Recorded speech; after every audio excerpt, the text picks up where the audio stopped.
चलिए रुक करते इस वक्त की बड़ी खबर का। उदयपुर हत्याकांड से जुड़ी ये बड़ी खबर हम आपको बता रहे हैं कि चारों आरोपियों की एनआईए कोर्ट में आज पेशी होगी। तो बड़ी जानकारी आप तक पहुंचाए। सुरक्षा के मद्देनजर इंटरनेट सेवाएं भी राजस्थान में बंद कर दी गई हैं और शाम 5 बजे तक इंटरनेट सेवाओं पर रोक लगा दी गई है। तो आपको बता दें, बीते दिनों हुए कन्हैया लाल के हत्याकांड के बाद सुरक्षा के पुख्ता इंतजाम किए गए हैं। चप्पे चप्पे पर पुलिस बल की तैनाती की गई है। साथ ही इंटरनेट सेवाएं जो है वो भी बंद कर दी गई है। तो चारों आरोपियों की एनआईए कोर्ट में आज पेशी होगी। बड़ी जानकारी आप तक पहुंचा रहे हैं। सुरक्षा के मद्देनजर इंटरनेट सेवाएं भी बंद कर दी है। तो शाम 5 बजे तक इंटरनेट सेवाओं पर रोक लगा दी गई है। और इसी खबर पर ज्यादा जानकारी के लिए हमारे साथ गोपाल चतुर्वेदी जुड़ गए। गोपाल, क्या कुछ अपडेट है इस खबर को लेकर? बिल्कुल दीपाली, इसमें गत मंगलवार को जो है उदयपुर में बड़ा एक हत्याकांड का सामना किया था उदयपुर संभाग ने। उसके बाद से लेकर पुलिस ने जब 2 आरोपियों को गिरफ्तार किया था, मोहम्मद रियाज और बोस मोहम्मद को गिरफ्तार किया था उसी दिन।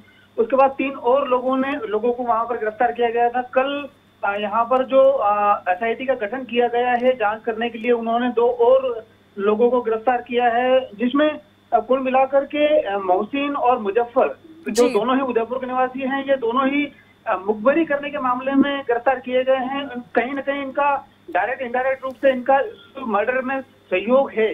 तो इसी को लेकर के 2 आरोपियों को पकड़ा है। कल कोर्ट ने उन दोनों को पेश किया था, जहां से उनको 14 दिन का रिमांड सौंपा था। लेकिन आज एनआईए अपनी कोर्ट में जयपुर में पेश करेगी इन्हें। तो जेल से निकाल करके एनआईए की कोर्ट में पेश किया जाएगा। और एक मुख्य बात और दीपाली बताना चाहूंगा यहाँ पर कि एनआईए और राजस्थान पुलिस के बीच में काफी मतभेद दिखाई दे रहे हैं इस जांच को लेकर के। कहीं ना कहीं ये आमजन और जो समाज है उसके लिए सही नहीं है। जो गठन किया गया है पुलिस का और जो दोनों को साथ में काम करना चाहिए, वो काम दिख नहीं रहा है, जिसका साफ साफ खामियाजा राजस्थान के कई जिलों में देखने को मिलता है। चित्तौड़गढ़ में भी कल एक घटना को घटित किया गया था, यहाँ पर भी। तो कहीं ना कहीं इसको देख कर के जो सरकारी संस्थाएं हैं, जो पुलिस विभाग है, उनको एक साथ में काम करने का एक लय होनी चाहिए। क्योंकि बहुत बड़ा मामला है दीपाली ये, तो इसको बिल्कुल भी हल्के में नहीं रहना चाहिए। कहीं ना कहीं हल्के में लिया जा रहा है ऐसे दीपाली। गोपाल, ऐसा भी सुनने में आया है कि आरोपियों के तार जो है कहीं ना कहीं पाकिस्तान से जुड़े हुए हैं। बिल्कुल, ये दूसरे दिन ही साफ हो गया था जब एनआईए की टीम ने इसका पूरा खुलासा करने के लिए जो रिमांड लिया था। उसके पहले दिन मालूम पड़ गया कराची, नेपाल और कई और भी देशों से इसके संपर्क सीधे नजर आए हैं। लेकिन राजस्थान पुलिस इसको मानने को तैयार नहीं है, क्योंकि कहीं ना कहीं इसमें भी कहीं ना राजनीतिक दबाव साथ देखा जा रहा है दीपाली। आप दिखावा कुछ और करते हैं कहीं ना कहीं, तो ये बिल्कुल पारदर्शिता इस मामले में होनी चाहिए, क्योंकि ये बहुत छोटा मामला नहीं है। राजस्थान हमें पिछले 5-6 महीनों से सांप्रदायिक आग में जल रहा है। बिल्कुल, कई जिलों में यहाँ पर इस तरह की घटनाएं घटित हो चुकी है, जिससे कि सांप्रदायिक माहौल बहुत ज्यादा खराब हुआ है। तो कोई भी जिला अभी वर्तमान में जो बड़ा है अछूता नहीं रहा है। तो इसमें सरकार को भी थोड़ा सा प्रयास करना चाहिए। केंद्र और राज्य सरकारों को मिलकर इसमें काम करने की जरूरत है। ये मतभेद दिखाने की नहीं समय है, क्योंकि ये देश हित का मामला जो देखा जा रहा है। कहीं ना आतंकी जो तार यहाँ पर दिखाई दे रहे हैं, उसके लिए पारदर्शिता के साथ जांच होना आवश्यक है। चाहे राजस्थान पुलिस हो, एसआईटी हो या एनआईए हो, तीनों को मिलकर के काम करने की आवश्यकता है। जब भी इस केस में बहुत तह तक जा सकेंगे दीपाली। गोपाल, जैसे कि हम देख रहे हैं कि काफी समय से जो सांप्रदायिक हिंसा है वो लगातार राजस्थान में देखने को मिल रही है और ऐसे में सवाल निशान जो है कहीं ना कहीं कानून व्यवस्था पर भी सवाल खड़े हो रहे हैं पुलिस प्रशासन पर। तो अब देख रहे हैं कि विधानसभा चुनाव भी नजदीक है, तो ऐसे में विपक्ष जो है सबसे ज्यादा हमलावर दिखाई दे रहा है।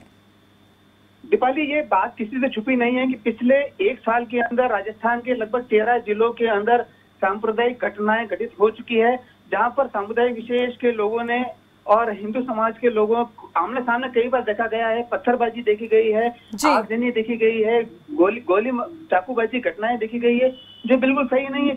चुनाव अपनी जगह पर हैं, लेकिन आम जन की जिंदगी अपनी जगह पर है। ये हर व्यक्ति को सोचना चाहिए, सरकारों को, दोनों दलों के पार्टियों को भी सोचना चाहिए कि आम जन की कीमत ज्यादा है, न कि चुनाव जीतना महत्वपूर्ण है। क्योंकि इसका मुख्य जो जिस परिवार से व्यक्ति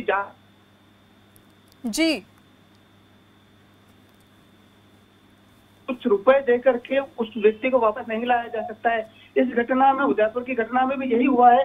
17 तारीख को कन्हैया लाल ने पुलिस में रिपोर्ट दी थी कि मेरी जान को खतरा है, लेकिन पुलिस के आला अधिकारियों और गृह मंत्रालय राजस्थान ने इस पर बहुत ज्यादा गंभीर कदम नहीं उठाए थे, जिसका खामियाजा एक कन्हैयालाल के परिवार को, एक व्यक्ति को पकड़ के देना पड़ा है। सिर्फ 51 लाख रुपए देकर के उस व्यक्ति की जान वापस नहीं ला जा सकती, ये सबसे बड़ी बात है। राजनीतिक दल सिर्फ राजनीति करने के लिए वहां पर पहुंचते हैं, उस व्यक्ति को वापस नहीं लाया जा सकता। ये फिर बार बार मैं इसको कह रहा हूँ कि जिस परिवार का सदस्य जाता है उसको मालूम पड़ता है कि सदस्य खोया है। अगर जिस दिन राजनीतिक दल के नेता इसको समझ जाएंगे, शायद ये घटनाएं घटित होना बंद हो जाएगी।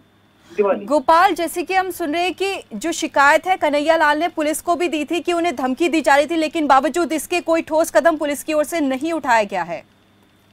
बिल्कुल, यहाँ पर लिखित में 2 बार कन्हैयालाल ने शिकायत दी थी पुलिस अधिकारियों को और संबंधित थाने को, लेकिन इस पर बहुत ज्यादा गंभीरता पूर्वक पुलिस के आला अधिकारियों ने, जिला प्रशासन नहीं लिया था। जबकि इसकी सूचना जो एएसआई हैं और जो भी संबंधित थाने के अधिकारी हैं, उन्होंने राजस्थान सरकार को भी इसकी जानकारी दी थी। ये सुनने में आया है, सूत्रों ने बताया है कि इसकी जानकारी सरकार तक भी पहुंची थी, लेकिन इसको बहुत ज्यादा गंभीरता से नहीं लिया गया, जिसका परिणाम ये हुआ कि गौस मोहम्मद और उसके सहयोगी ने दिन दहाड़े उसकी दुकान में जाकर के गला रेत कर हत्या की है। बिल्कुल बेखौफ तरीके से की है। जिस तरह से ये घटनाएं घटित हो रही है दीपाली, शायद राजस्थान को पहले का बिहार और यूपी बनने में ज्यादा समय नहीं लगेगा, अगर समय पे कदम नहीं उठाया जाए तो। चलिए गोपाल चतुर्वेदी, आप हमारे साथ बने रहिएगा और अपडेट आपसे लेते रहेंगे। और इसी खबर पर ज्यादा जानकारी के लिए हमारे साथ तेजपाल जुड़ गए। तेजपाल, आपसे जानना चाहेंगे, जैसे कि हम देख रहे हैं कि पिछले 2 साल की अगर हम लोग बात करते हैं तो घटना सांप्रदायिक हिंसा जो है वो लगातार बढ़ते जा रहे हैं इस बीच, और सवालिया निशान जो है कानून व्यवस्था पर खड़े हो रहे हैं। वहीं अगर सीएम अशोक गहलोत की हम लोग बात करते हैं तो अशोक गहलोत कानून व्यवस्था को लेकर जगह जगह दौरे करते, बैठकें करते, लेकिन बावजूद इसके धरातल पर स्थिति तो कुछ और ही नजर आती है। जी दीपाली, पूरे राजस्थान में पिछले कई दिनों से स्वास्थ्य पूरी तरह से बिगड़ा हुआ है। हालात ये है कि अब आज कोटा में इसी उदयपुर की हत्या को लेकर पूरा कोटा बंद है और सर्व हिंदू समाज द्वारा यहाँ पर बहुत बड़ी रैली का आयोजन किया जा रहा है। अभी सुबह भीमगंज मंडी थाना क्षेत्र में व्यापारियों की दुकानें बंद कराने को लेकर भी वहाँ पर आपसी कहासुनी हुई और पुलिस मौके पर पहुंच गई। आज सुबह 11 बजे संभागीय आयुक्त कार्यालय पर बहुत बड़ी हिंदू समाज की रैली निकाली जा रही है। 12 बजे संभागीय आयुक्त को ज्ञापन भी दिया जाएगा। और कल जगन्नाथ यात्रा भी निकाली गई है और सबसे बड़ी चुनौती है इसको शांतिपूर्ण तरीके से संपन्न कराना। जी दीपाली, कल जिला कलेक्टर ने और पुलिस अधीक्षक ने हिंदू समाज के लोगों को बुलाकर लोगों को समझाने का प्रयास भी किया था, परंतु सर्व हिंदू समाज द्वारा कोटा बंद का आह्वान किया गया था। उसी को लेकर यहाँ पर पूरी तैयारियां कर ली गई है। सब सांप्रदायिक सौहार्द न बिगड़े, इसको लेकर दोनों पक्षों से प्रशासन द्वारा बातचीत भी की गई। वहीं यहाँ से जो स्वास्थ्य शासन मंत्री शांति कुमार धारीवाल ने लोगों से शांति प्रिय प्रदर्शन करने की अपील की है। लेकिन तेजपाल, बातचीत जो है हमेशा से दोनों पक्षों की ओर तरफ लेकर दोनों को की जाती है, दोनों पक्षों से की जाती है पुलिस प्रशासन की ओर से, लेकिन बावजूद इसके ऐसी हिंसा जो है फिर भी बार बार होती है। दीपाली, दोनों पक्षों में असामाजिक तत्व हर जगह मौजूद है। वो किसी न किसी बात को लेकर आग में घी डालने का काम करते हैं, उसी को लेकर ये घटनाएं होती हैं। नई राजनीतिक दल इन चीजों का लाभ उठाते हैं और इन चीजों में पूरे माहौल पूरा बिगड़ जाता है। तो तजेंद्र, आपसे जानना चाहेंगे कि आखिर में सबसे जनता किससे सवाल पूछेगी, मतलब जिम्मेदारी कौन लेगा इस चीज की? जनता इसमें पूरी तरह पिस रही है दीपाली। व्यापार पूरी तरह ठप हो जाता है। आज बाजार बंद है तो करोड़ों रुपए का नुकसान आज होगा। पहले 2 वर्ष से कोरोना के चलते व्यापारी लोग परेशान थे। इस तरह के सांप्रदायिक सौहार्द बिगड़ने से लोग घरों से बाहर तक नहीं निकलते। दीपाली, चलिए आप हम दोनों हमारे साथ बने रहेगा और इसी खबर पर और ज्यादा जानकारी के लिए हमारे साथ सुरेश पवार जुड़ गए। सुरेश, आपसे जानना चाहेंगे कि किसकी जिम्मेदारी है इस पर, ये जो सांप्रदायिक हिंसा हो रही है? जी दीपाली, मैं जानकारी के लिए आपको बता दूं, बीते कई करीब 1.5 साल से देखा जाए तो लगातार राजस्थान में प्रदेश की हालत व्यवस्था और कानून व्यवस्था बिगड़ती जा रही है। तो देखा जाए तो ये जिम्मेदारी की अगर बात करें तो जिम्मेदारी राजस्थान सरकार की बनती है, पुलिस की बनती है, प्रशासन की बनती है, लेकिन कहीं भी तो आप देख सकते हो 15 से 16 जिलों में लगातार सांप्रदायिक हिंसा बढ़ चुकी है। अनेक बार पुलिस इन हत्याओं को, इन अपराध को रोकने में बिल्कुल नाकाम हुई। एक ताजा उदाहरण जो उदयपुर में देखने को मिला, कुछ महीने पहले अलवर में देखने को मिला था, अजमेर में देखने को मिला था, पाली में देखने को मिला था, लेकिन प्रशासन अभी तक आंख मूंद के बैठा है। एक भी कहीं ऐसा एक भी जिला उठाकर देख लो, जोधपुर संभाग देख लो, कोटा संभाग देख लो, उदयपुर संभाग देख लो, प्रशासन की कहीं भी प्रशासन की व्यवस्थाएं साफ चौपट नजर नहीं आ रही है। तो वही उदयपुर की घटना को लेकर अभी आज कुछ राहत प्रदान की गई है। जोधपुर संभाग में इंटरनेट सेवाएं बहाल की गई है, लेकिन उदयपुर, अजमेर है, उदयपुर है, कोटा संभाग और जयपुर संभाग में अभी भी इंटरनेट सेवाएं बंद रखी गई है। उदयपुर की अगर हम लोग बात करते हैं सुरेश, तो अभी क्या कुछ स्थिति बनी हुई है? क्योंकि इंटरनेट सेवा तो फिलहाल के लिए बंद है, लेकिन जैसे कि हमने देखा कि जगन्नाथ यात्रा जो है कल निकाली गई, तो इसको लेकर क्या कुछ इंतजाम जो है वो किए गए हैं? बिल्कुल, एडीजे एसएससी द्वारा कल दिनेश एमएन द्वारा लगातार व्यवस्था की गई थी और 4 गुना ज्यादा पुलिस जवान इस जगन्नाथ यात्रा में लगाए गए थे। किसी भी स्थान से किसी भी प्रकार की अप्रिय घटना अंजाम नहीं हो, इसके लिए पुलिस पूरी व्यवस्था, पैरामिलिट्री के फोर्स भी लगाए गए थे, एनसीसी भी लगाई गई थी। तो आज भी देखा जाए तो पुलिस व्यवस्था पूरी व्यवस्था में अब जुटी है। तो पहले पुलिस कहाँ गई थी? तब जब उसको धमकी मिली थी, उसको वायरल धमकी मिली थी, उसमें पुलिस ने उसको सुरक्षा प्रदान क्यों नहीं गई थी? एक पुलिस की बहुत बड़ी चूक सामने आने की वजह से ये वाकया हुआ। मैं जानकारी के लिए बता दूं आपको, राज्य सरकार द्वारा, गृह मंत्रालय द्वारा तत्काल प्रभाव से जो उदयपुर का एएसपी अशोक मीणा था, उनको निलंबित कर दिया गया है।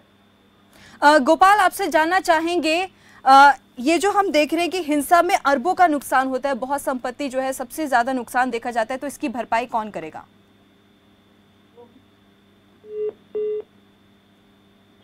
तकनीकी कारणों के चलते गोपाल से हमारा संपर्क टूट गया है। और चलिए, बहुत बहुत धन्यवाद आप सबका जुड़ने के लिए हमारे साथ। आपको बता दें, सुरेश पवार बहुत बहुत धन्यवाद, गोपाल आपका बहुत बहुत धन्यवाद। तो जैसे कि हमारे तीनों संवाददाताओं से बातचीत हुई इसको लेकर, जो हत्याकांड हुआ है कन्हैयालाल में, तो इसको लेकर फिलहाल के लिए तो आपका अपडेट ये बता देते हैं कि चारों आरोपियों की आज पेशी होगी। कहा जा रहा है कि वीडियो कॉन्फ्रेंसिंग के माध्यम से हो सकती है, लेकिन अब देखने वाली बात यह है कि कानून प्रशासन की ओर से क्या कुछ कदम अब आगे उठाए जाते हैं।